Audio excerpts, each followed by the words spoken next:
Good evening, pro wrestling fans. Good evening to the IWC.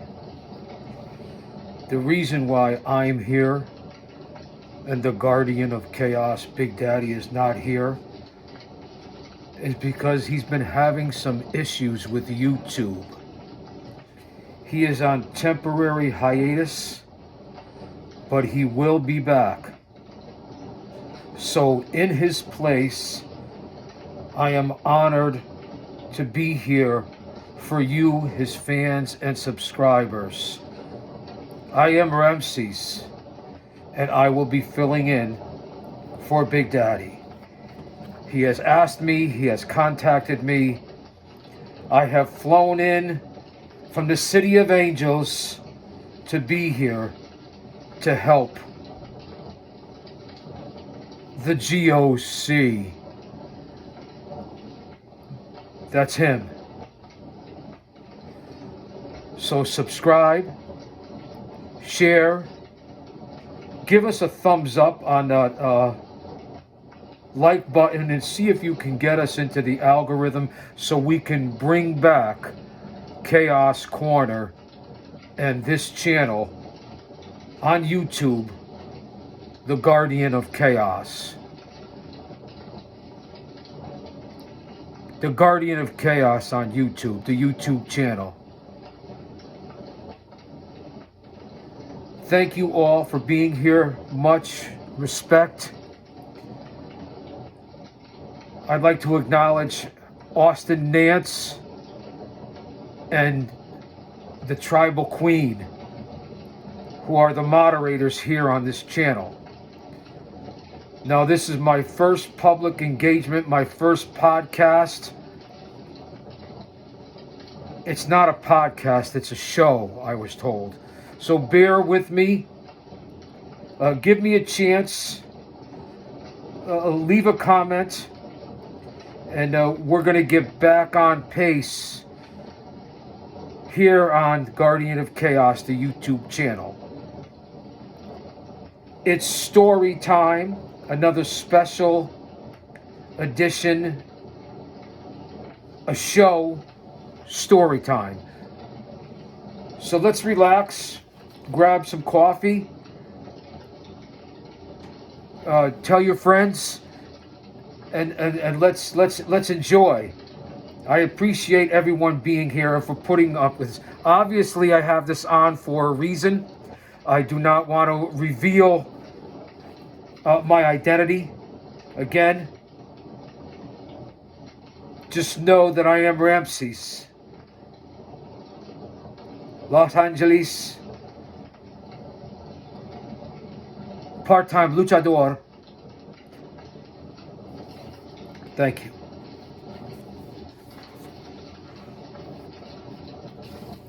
Kids, don't be taken back or scared by this.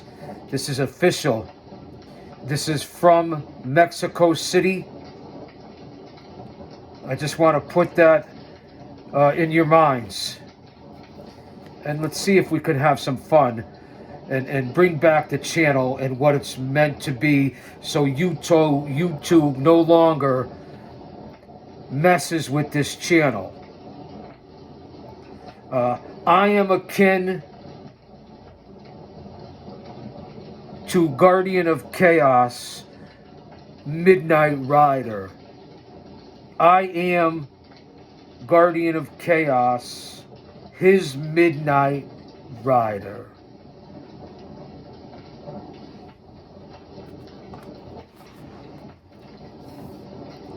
In pro wrestling, true visionaries have always been a rare breed.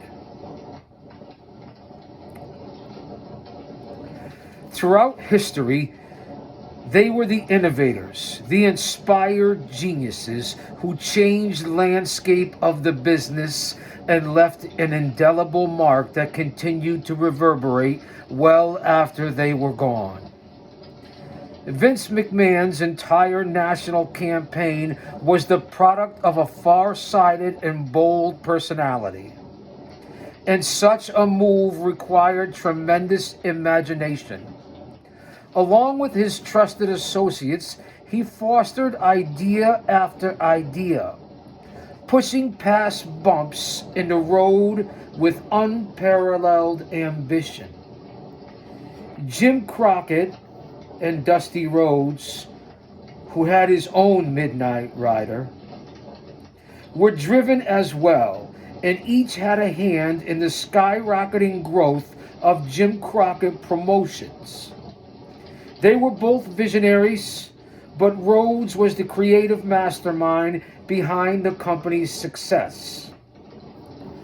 Starcade, the Great American Bash, and countless other ideas were the product of his inventive mind. Though it was true he took heat from fans who felt he needed to step aside a bit from his top babyface role, Rhodes was still hugely valuable as JCP expanded nationwide. Dusty was a superstar, and while people in many of Crockett's regular towns had seen him battle Tully Blanchard and Ric Flair countless times, enthusiasts elsewhere were taking in these bouts for the first time live. As a booker, he was also criticized. Feuds were overly protracted, talent was stale, and there was gross overuse of the Dusty finish, with one wrestler apparently winning only for the decision to be reversed later.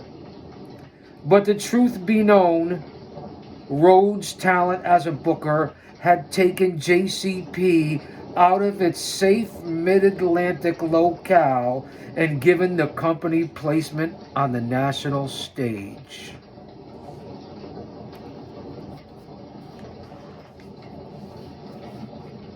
If you're just joining us, I am Ramses, and I am here while Big Daddy is on current hiatus, regrouping from his temporary suspension here on his channel, Guardian of Chaos, the YouTube channel. Thank you for being here. I am Big Daddy's Midnight Rider, to keep you updated and informed if you're just tuning into the show. He said it's not a podcast, it's a show. And he hasn't been on here in well over a week since the suspension came down. So again, I will be filling in until further notice.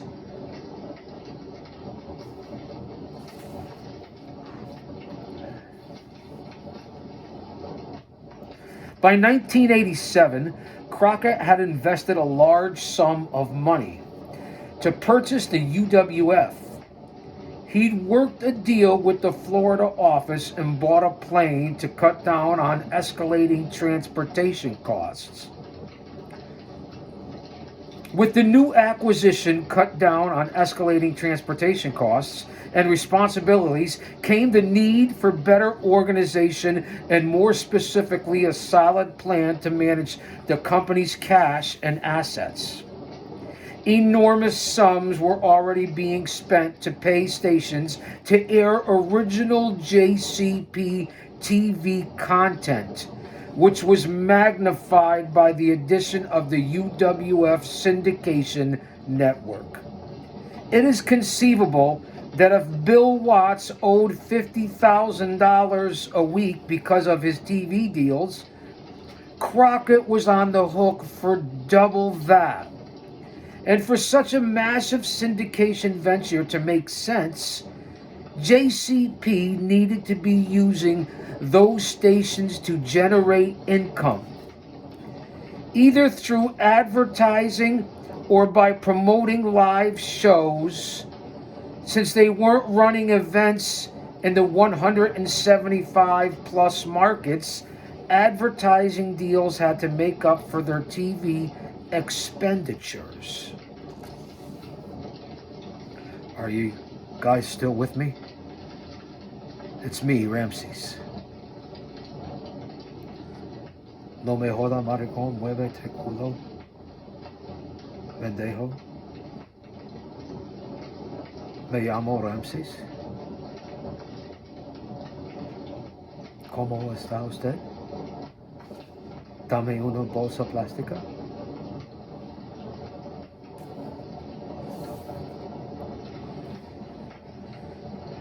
Despite its success, Jim Crockett Promotions was still a rather humble organization, whereas the WWF had a staff of over 70. JCP had only 14 at the time, most of whom were the original office personnel from the heyday of Crockett's regional operation. JCP's Charlotte office organized live shows across the country, coordinated talent from both JCP and the UWF, and handled extensive publicity. Then came the responsibilities time to television, syndication at its best, and advertising and keeping the company's books. The latter necessitated a team of experienced employees by itself, and without additional hires, the regular staff was overwhelmed.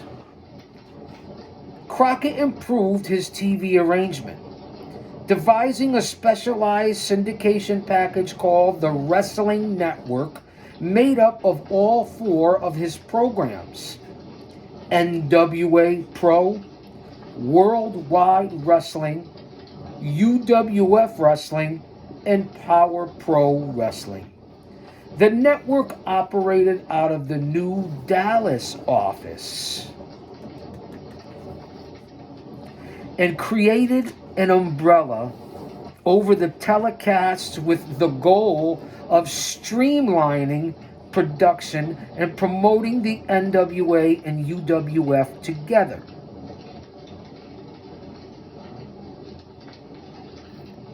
I hope you have your notebooks out, I was told.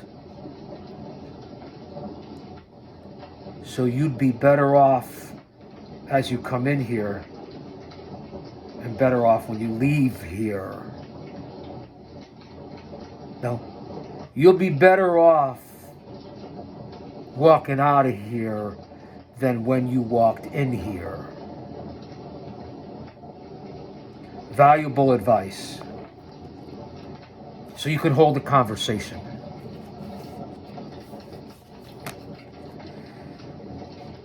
Because JCP and the UWF had targeted the same cities prior to the buyout, some markets were receiving programming from both JCP and the JCP-produced UWF. Now, viewers would get a mix of content under the Wrestling Network banner. Taking a big load off of his Charlotte staff, Crockett hired Time Sales International, a company based in Connecticut, to sell advertising. By June 1987, Crockett had lined up stations in 37 of the top 40 markets, and his syndication network blanketed 77% of the country. Smoke? No. Oh, put that in your pipe and smoke it.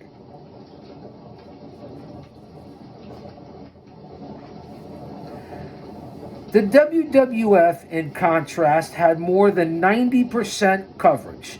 In an interview with Television Radio Age, David Crockett, a JCP vice president and TV commentator for its weekend broadcast on WTBS, affirmed that their promotion was going to retain a legitimate approach to wrestling. We're not going to have any snakes, alligators, or chainsaws. But as some TV station honchos knew, viewers wanted the shenanigans of Hulk Hogan, the colorful gimmicks, the animals, and the over-the-top characters, which always did good business for the WWF. In spite of the trends in wrestling, JCP refused to stray too far into the realm of Vince McMahon when it came to in-ring characters and personalities. It didn't take long for the influence of Dusty Rhodes, Midnight Rider, to alter UWF programming. His pal Magnum TA was installed as commentator alongside Jim Ross. And slowly the focus shifted off actual UWF performers to Crockett mainstays. As a result, the UWF was treated as a secondary outfit, diminishing the importance of its wrestlers, titles, and live events.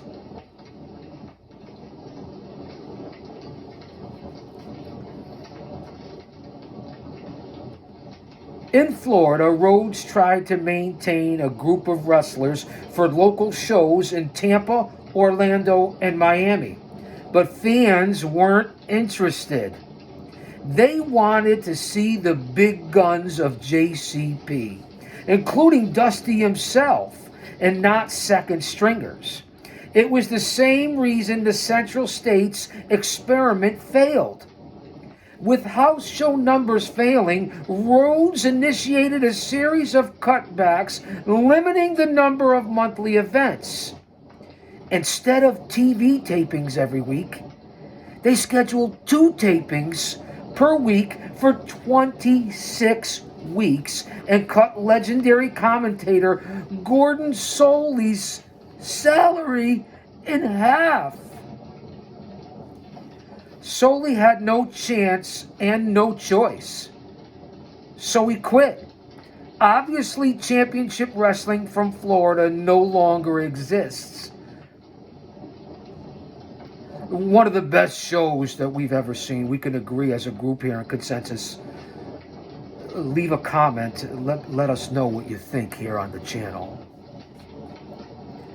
I'm getting used to it. I'm getting used to it.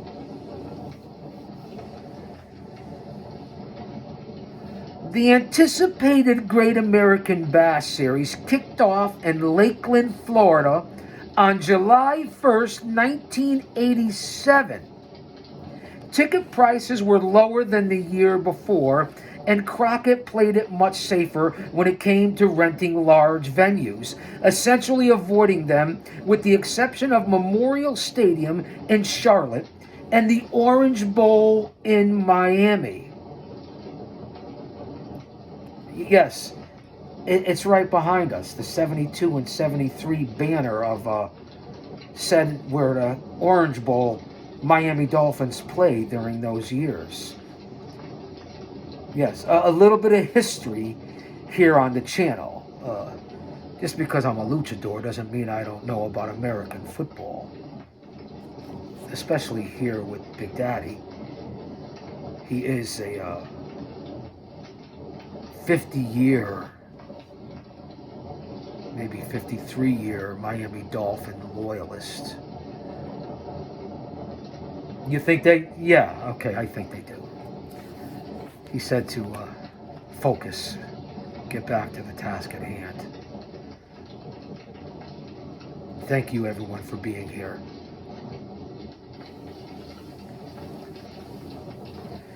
It didn't take long for the influence of Dusty Rhodes to alter UWF programming. His pal, Magnum TA, was installed as a commentator alongside Jim Ross. And I already said that. We already talked about the Great American Bash in Lakeland, Florida on July 1st, 1987.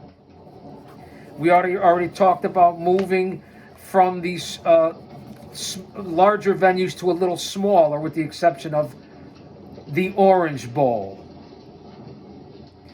Yes. Can I use it? My mind's like a lazy Susan. It'll come back around. I know.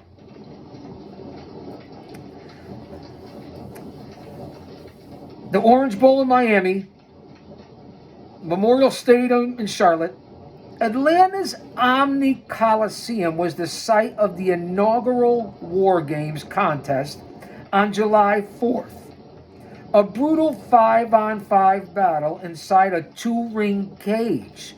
The Four Horsemen, Ric Flair, Arn Anderson, Tully Blanchard, Lex Luger, and J.J. Dillon, were defeated by fan favorites Dusty Rhodes, Nikita Koloff, the Road Warriors, and Paul Ellering. The tour attendance was impressive in Landover, Maryland. 15,000 fans.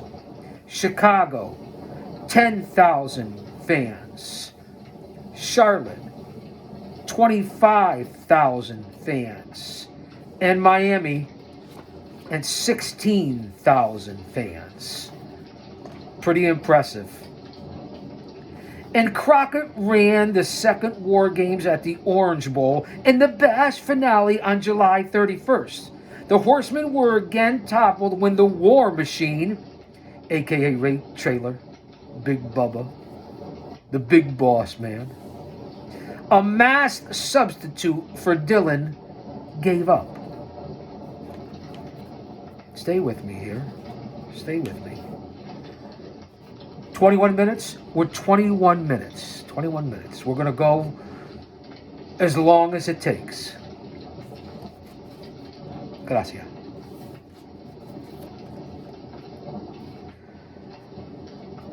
On July 11th, 2 major championships changed hands in 2 different cities.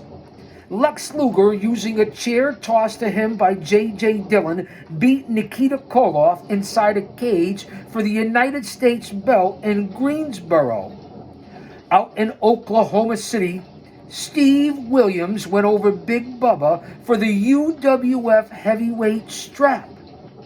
It was noticeable that UWF grapplers appeared alongside JCP talent in cities throughout the tour.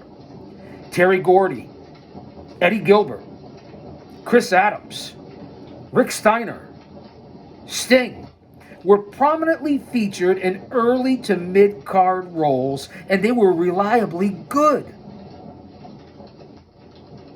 Well, let that marinate. Only a few weeks before, Sting had turned fan favorite and was feuding with Steiner, his ex-tag team partner.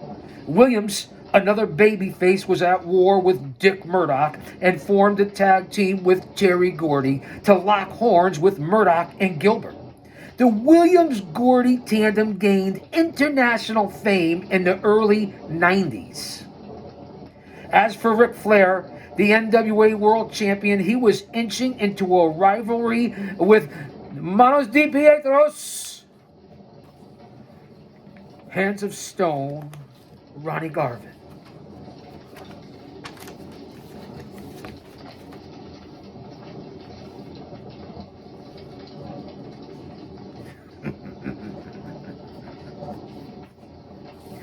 Crockett was juggling a lot of different issues, but one of his principal responsibilities was signing and protecting his talent. The Road Warriors, Hawk and Animal, were 2 of his most popular attractions and had been approached by both the WWF and the AWA, and retaining their services was a priority, and Crockett locked the wrestlers down with a big money guaranteed contract that would keep them in the company through 1990. Following his purchase of the UWF, he missed the opportunity to land Ted DiBiase, who promptly joined the WWF and made his debut as the $1 Million Man early in 1987. Between June and September, JCP also saw 5 grapplers depart for other organizations.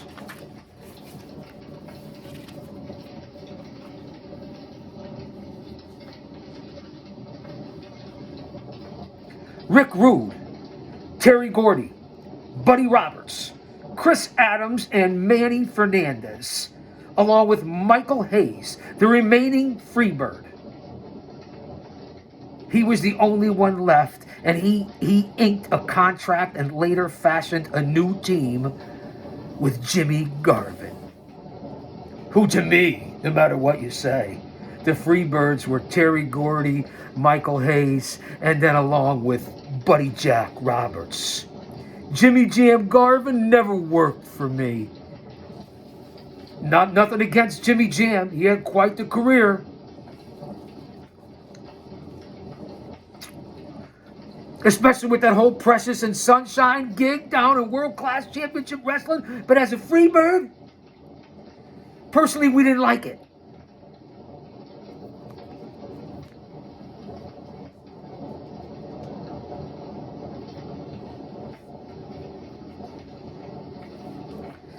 Bear with me. I've been wearing this thing all day, all week, all year, for the last 20 years of my life, unless I'm obviously in my own, mi casa, su casa.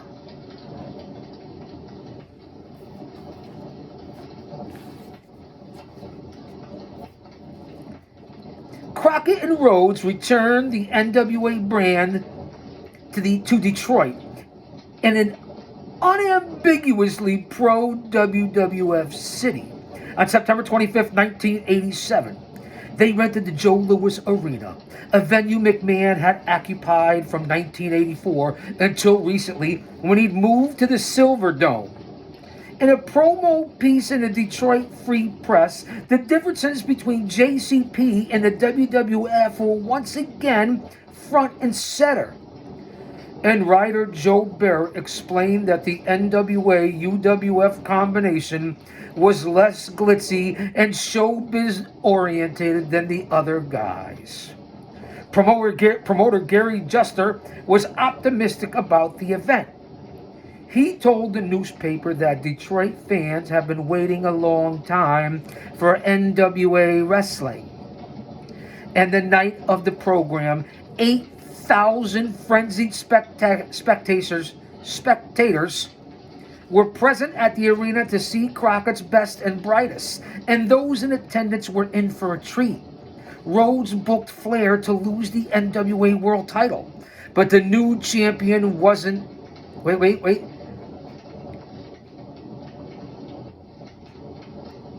And those in attendance were in for a treat. Rhodes booked Flair to lose the NWA title. But the new champion wasn't Steve Williams in a unification match, nor was it heir apparent Barry Windham. The new title holder was Ronnie Garvin. I understand. I'll explain it. Yes, it's your show. It's your channel. Well, as your relative, as your Midnight Rider, I almost let the cat out of the bag. I will do whatever it takes. I know, I didn't put it on all the way. I get it. I understand. I am Big Daddy's Midnight Rider, in case you're just tuning in here at almost 30 minutes in on Story Time. On Guardian of Chaos, the YouTube channel for Chaos Corner.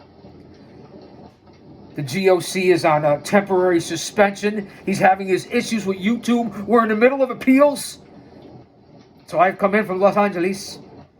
His luchador friend, confidant, concierge, at least for the last 40 years, 50 plus years. So I have to follow his orders. He said I was the only one he could get because we kind of sound alike. I really don't see that. But I'm honored, I'm humbled to be here. I'm fortunate. I came from, mudslides and fires, and at least it was 80 degrees, and now I'm here, and it's 35 degrees and 32.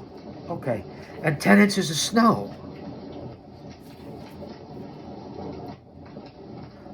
One man, unique, unedited, unscripted, raw dog for you, the fans. He told me to say that. I got to run, can keep from hiding. And I hope we straighten this out. I got one more silver dollar I'm not gonna let him catch me, no. Not gonna let him catch the guardian of chaos. Do-do-do-do-do. Do-do-do-do-do. YouTube looking at you. Okay. Okay. He wants me to continue. I'm having fun. It's my first time. This isn't bad. I think I could do this. Listen, I hope you're suspended for more than just a couple of days, a couple of weeks. Okay. I'm not getting paid, right? Of course not. But I'm glad to be here for his fans. And hopefully you'll become my fans because I'm starting my own YouTube channel as well. It'll be Ramses at Luchador. So hold on. We didn't put it up yet. The result was a major surprise and strategically important. Without question, Garvin was inherently tough and carried good fan support.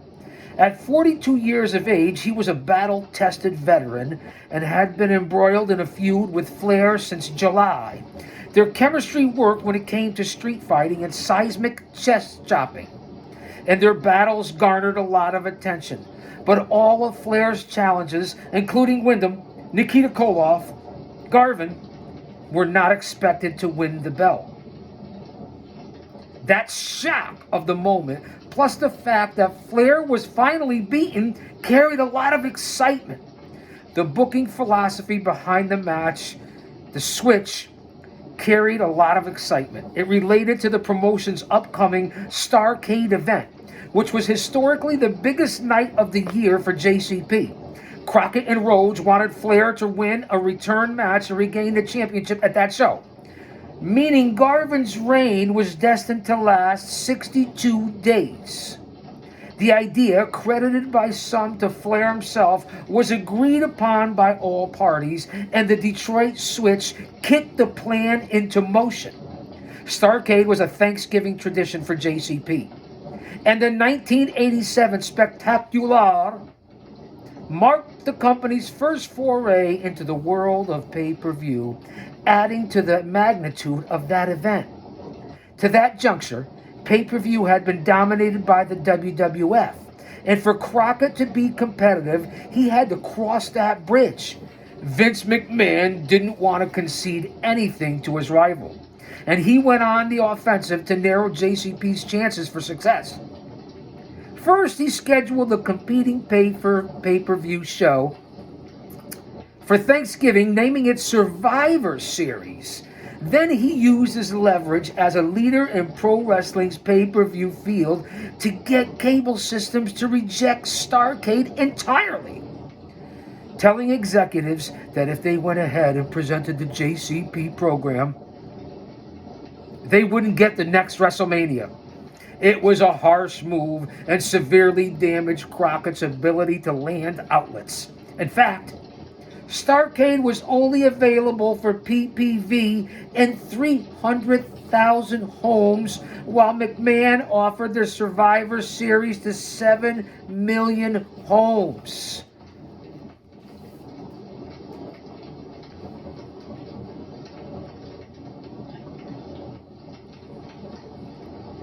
In the lead up to Starrcade, JCP TV ratings fell dramatically, and house shows in Los Angeles, Atlanta, and Charlotte drew less than 2,000 people. Greensboro on October 25, 1987 drew a trifle better than 3,500. In Dallas, poor advance ticket sales caused Crockett to cancel a program outright on October 15th. Despite a quality roster of athletes, the current matchups weren't sour. My mistake. They were sour. Otherwise, the ratings and the attendance wouldn't have dropped. Hello? McFly, is anybody home?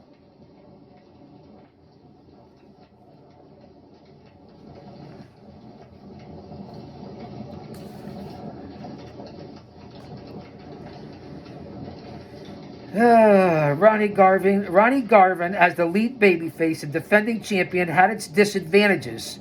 especially when compared with WWF title holder Hulk Hogan. Although it was a bad time to lose momentum, and the leaders of JCP crossed their fingers in hopes of a triumph on Thanksgiving night, the WWF was just too strong. Built on the premise of teams vying in elimination matches, the Survivor Series was a loaded bill with 50 competitors in 4 bouts.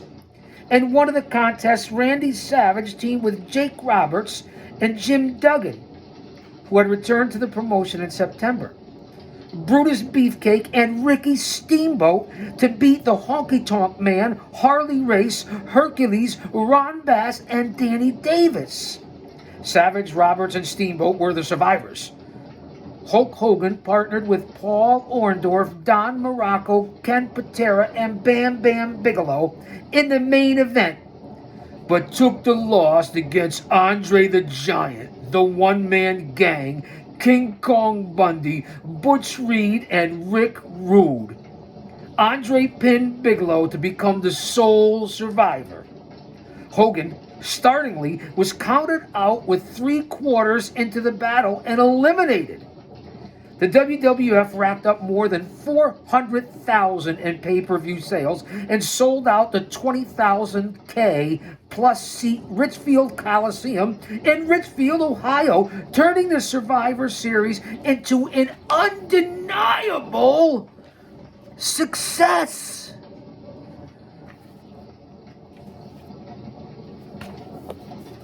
Hold on now.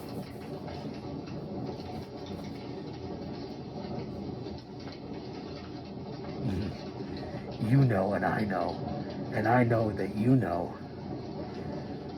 You're watching. It gets back to me. It got back to me. To him, I am his Midnight Rider. He'll be back. We're putting in an appeal with YouTube.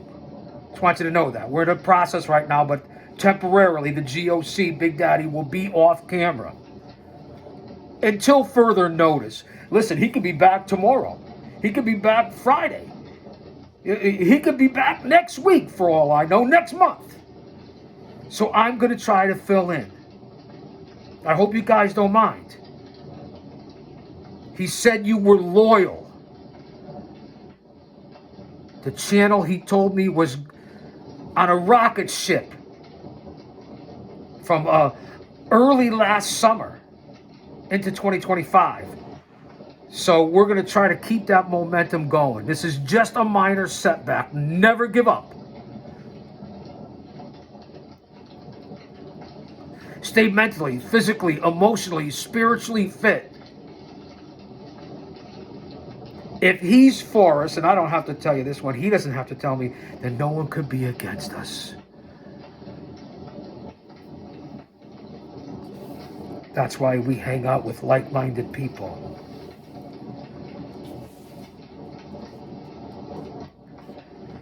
The WWF. Let's skip out of that for a second. Let's skip out. Let's go to Chicago. In Chicago, Starrcade was underwhelming. Ric Flair recaptured the NWA World Heavyweight Championship from Garvin, but the hometown favorites, the Road Warriors, were subjected to the infamous Dusty finish in their bout with Arn Anderson and Tully Blanchard. Disappointing viewers. Dusty Rhodes was victorious in his contest with Lex Luger and won the United States title. The show was balanced to a certain degree and drew 8,000 fans to the UIC pavilion, but it was far from the financial bonanza that Crockett needed. He offered the program to over 40 closed-circuit TV locations and reached in the neighborhood of 20,000 homes via pay-per-view. Neither the fans nor the powers that be were happy with the results, and loyalists back in Greensboro were exceedingly displeased. Starrcade was their event and had been so since 1983. Moving the show to Chicago was an effort to play ball with the WWF nationally, but Crockett estranged his most faithful fans in the process, and it was a slight that would not be forgotten. The economic reality of Starrcade, high-priced contracts with balloon payments at the end of the fiscal year and expensive television deals was created an untenable environment. And the future of Jim Crockett Promotions was in doubt. Company finances were strained further by exorbitant spending on transportation, jets, and limousines, and the cost of maintaining two offices, one in Charlotte and one in Dallas.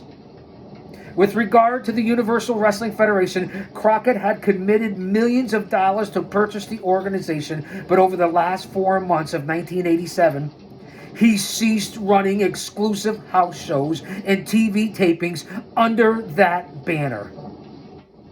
At Starrcade, Nikita Koloff beat Terry Taylor to unify his World TV title with the latter's UWF television crown. But the World Championship of Steve Williams and the tag belts held by the Sheepherders was effectively retired in December 1987 when JCP completed a full-fledged merger of the two groups. The UWF was no more. I hope you have your notebooks out.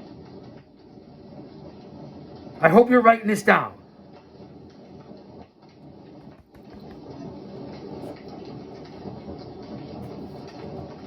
What?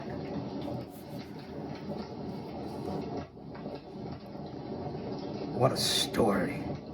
As the year came to close, JCP was treading water, and Rhodes was creating new angles in an attempt to spark attendance.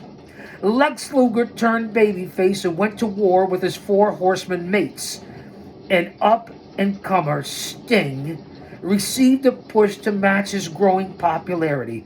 Over in the WWF, Sting's former partner in the Blade Runners, James Hellwig, was off and running as the Ultimate Warrior and displaying a fierce enthusiasm that struck a chord with fans. His impressive power was exhibited each time he stepped through the ropes, especially as he put away his foes with a gorilla press slam. Talent on the whole was never a problem for Vince McMahon. Newcomers Ted DiBiase, Rick Rude, Bam Bam Bigelow, and the One-Man Gang. They were impact players. And before the end of the year, both Gang and DiBiase were facing off with Hulk Hogan for the WWF Championship. Many old faces were on the circuit, including superstar Billy Graham, Don Morocco, George Steele, and Hillbilly Jim. And the tag team division was robust. Yes, unlike today's tag team divisions in all the companies, it's a joke. Led by the Hart Foundation and Demolition. In the months prior to the Survivor Series, Paul Orndorff became a fan favorite, as did Randy Savage, who entered into a lengthy feud with the Honky Tonk Man over the Intercontinental Belt. Heels were aplenty, and Bobby Heenan created an imposing family, comprised of Andre the Giant, King Kong Bundy, Harley Race, Rick Rude, and the Islanders. The perfect foils for the WWF heroes.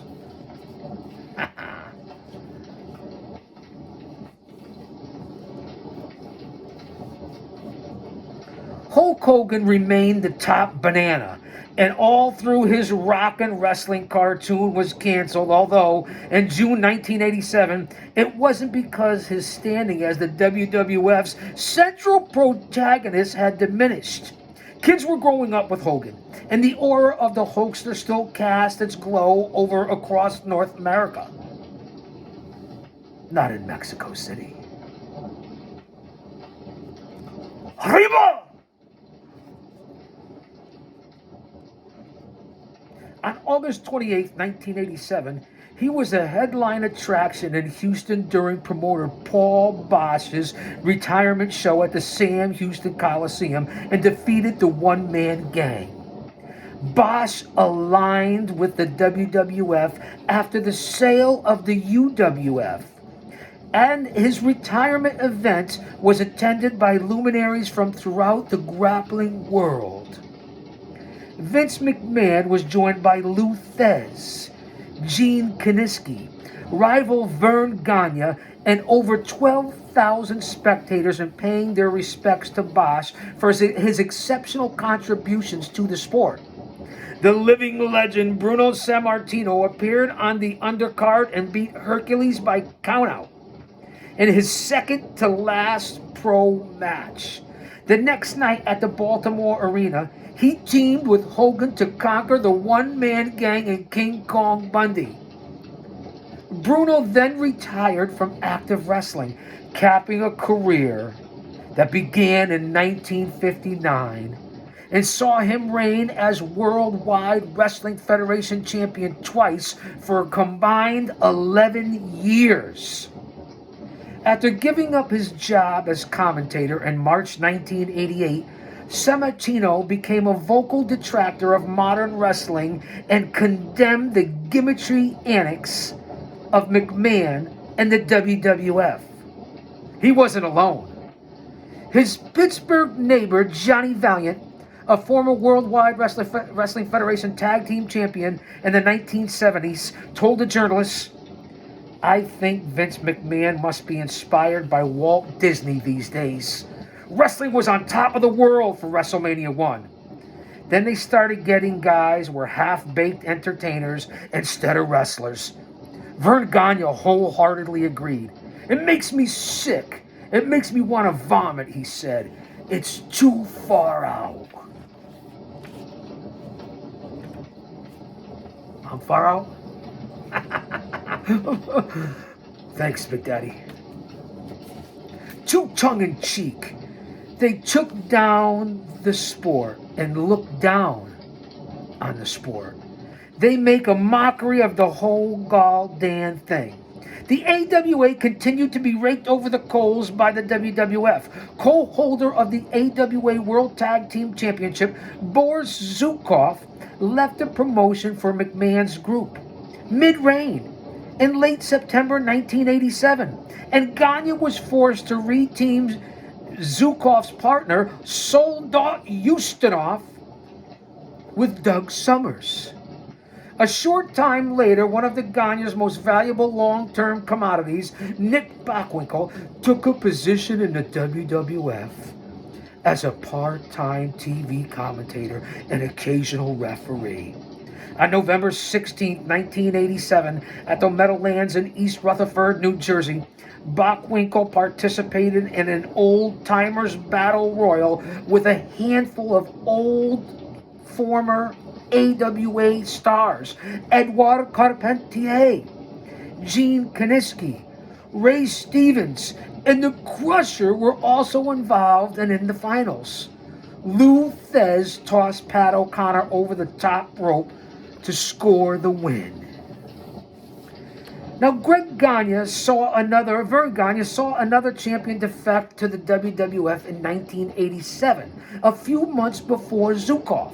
Sherry Martel, a talented grappler from Alabama, who was the current AWA Women's Champion when she walked out, leaving Gagne high and dry. On December 27, 1987, a Minneapolis-trained Medusa Michelli beat Candy Divine to capture the vacant AWA Women's belt in Las Vegas. That same night, Gagne beat Adrian Adonis by disqualification in the finals of a tournament to win the initial AWA International TV title. And the returning Midnight Rockers defeated the original Midnight Express for the AWA World Tag Crowns. On February 4th, 1988, Gagne presented his final offering at the Minneapolis Auditorium, which was scheduled to be demolished, and invited fans to celebrate 55 years at the venue. Only 1,700 people were in attendance for the special event, but they were warmly received. Dick the Bruiser, Leo Nomalini, Hard-Boiled Haggerty, and the other AWA legends were on hand. The real story of that night wasn't the small crowd, but the fact that Gagne was being stripped of his prime facility in the Twin Cities. He couldn't afford the Met Center in Bloomington and was aced out at the St. Paul Civic Center. So in addition to stopping his shows in San Francisco, Salt Lake City, Denver, Milwaukee, Green Bay, and Chicago, Gagne called a halt to regular action in his primary cities of Minneapolis-St. Paul. Historically, a promoter losing the nucleus of his operation was doomsday. But Gagne was resourceful, and a resourceful man, who just signed a new contract with ESPN. But essentially, he was a promoter without a territory, and the AWA was confined to TV tapings in Las Vegas and small shows in small cities in Wisconsin and Minnesota. He still carried the important lineage of a Big Three promotion. But in terms of live events and territorial control, the AWA had become a glorified independent.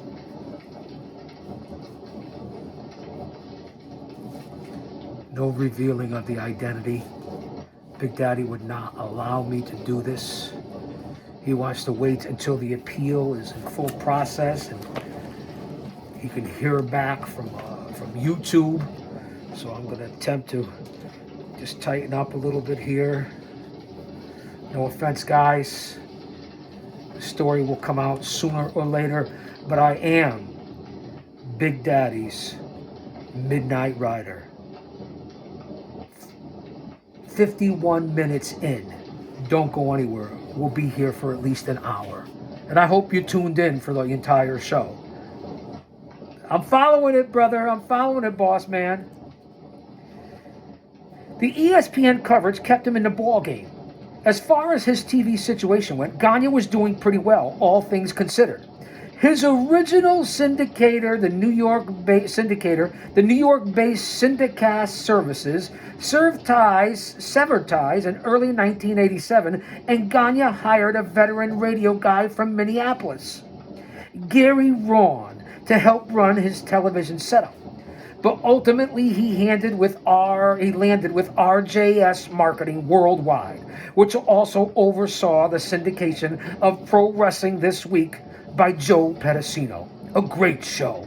I remember it like yesterday. It was presented very well by Pedicino and Bonnie Blackstone. The All-Star Wrestling Network was commonly in the top 15 in national syndication ratings, lagging behind the WWF and JCP.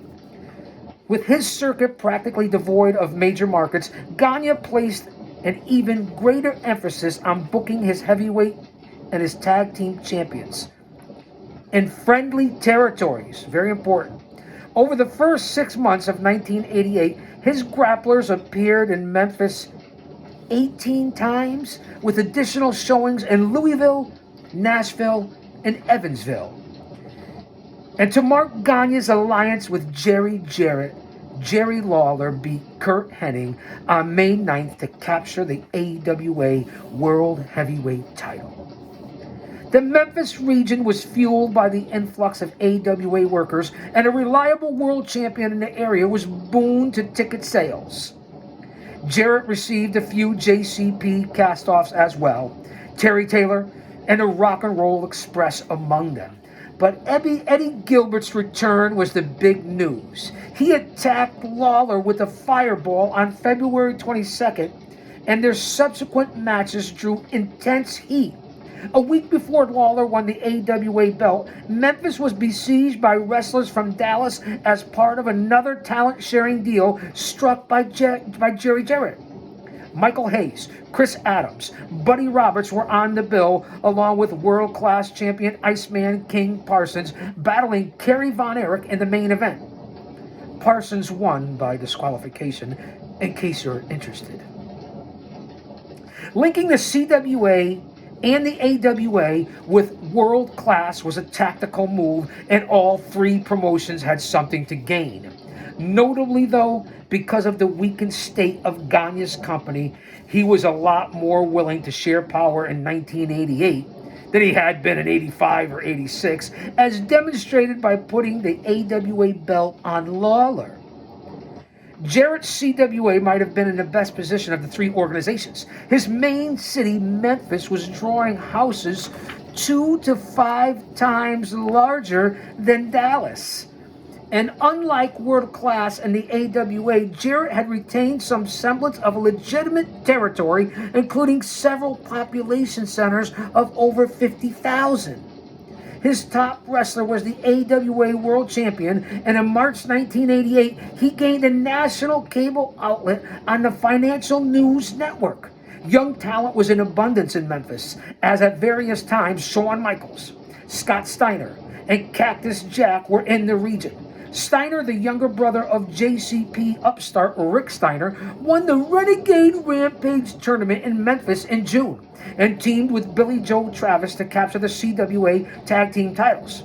Cactus Jack, a protege of Dominic DeNucci in Pennsylvania, held the CWA Tag Championship with younger partner Gary Young before dropping a loser leave town bout in November. Jeff Jarrett was also making headway as a professional and was exceedingly popular. Oh, slap nuts! Don't laugh like that. I was told by the boss not to laugh like that. I apologize, fans. I am his Midnight Rider. Did I say that already?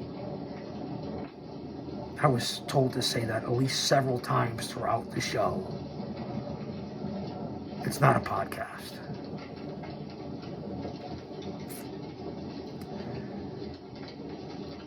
Okay.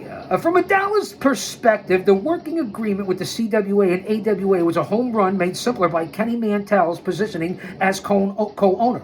The problems between Gagne and Jack Atkinson were well recorded, and the two had nearly run opposition against each other a few years earlier, but Mantell was mending fences and strengthening bonds with associates across the country.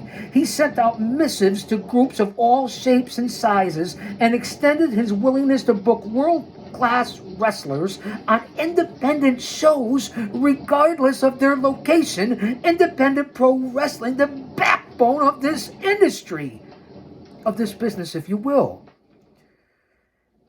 In the ring, Mantell was also trying to turn things around. He reinitiated the old Freebirds Von Erich feud on December 25th, 1987, and did an injury angle with Fritz Von Erich, which meant Kerry and Kevin wanted revenge on Terry Gordy, Buddy Roberts, and their new partner, the Blackbird, King Parsons. Michael Hayes joined the Von Erichs, and their quests and matches were set up for months. Yes, the Freebirds had split up at this point. Hayes and Gordy and Roberts were going against each other. The Blackbird! Again, this I'm not crazy about, just like I wasn't crazy about Jimmy Jam Garvin, I'm not crazy about Iceman King Parsons, but I get it. Hayes and Gordy should have never, ever had that feud. We talked about this before the show started, with things that we were going to cover on story time, and the boss agrees with me. So that's why we hang out together, and we're like-minded people. That's why I was flown in here to fill in as a temporary host here on Chaos Corner until we go through with the appeals and we find out what's going on with the status of the channel.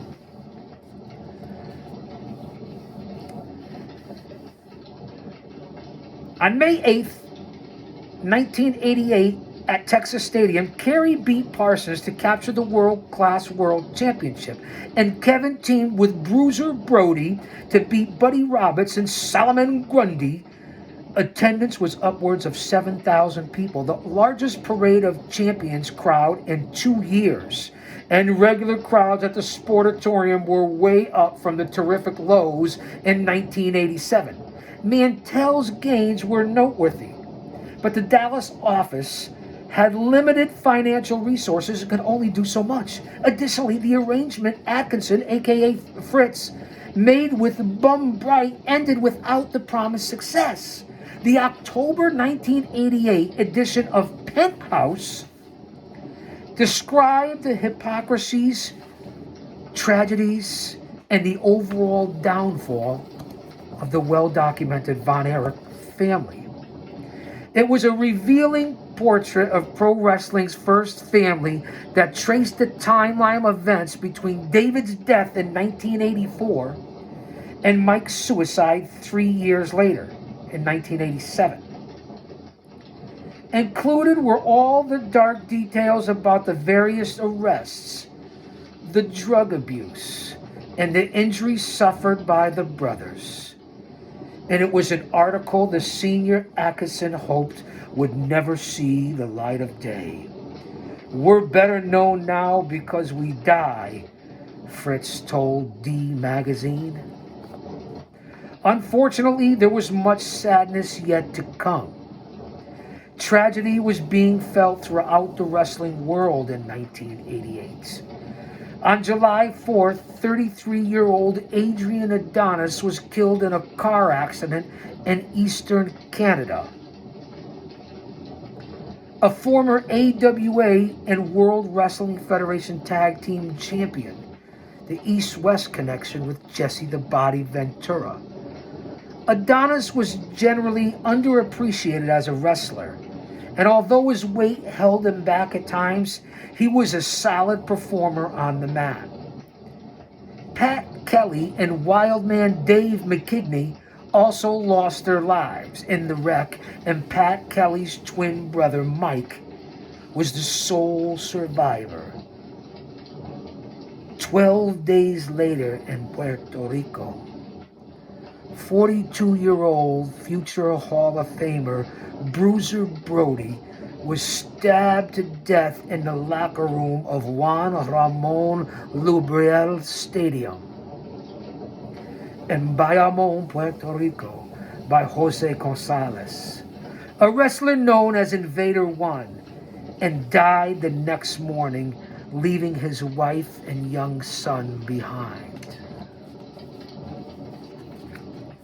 And I know that all you fans are well familiar with the murder of Bruiser Brody and how it's discussed and looked at even amongst my people. And you know what I'm talking about.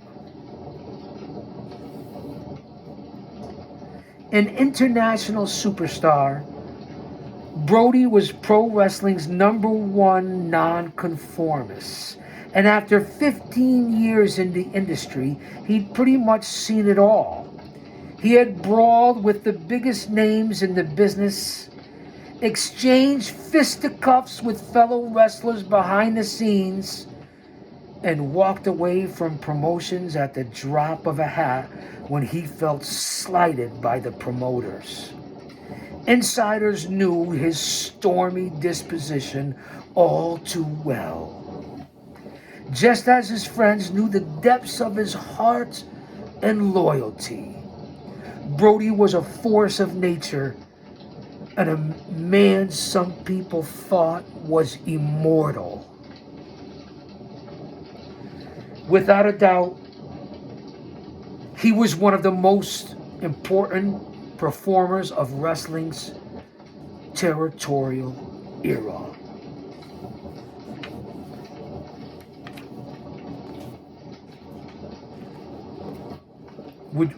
Are you going to come on and say something, boss man? Or this is how it is temporarily for now until further notice? This is Big Daddy's Midnight Rider. Thanks for being here.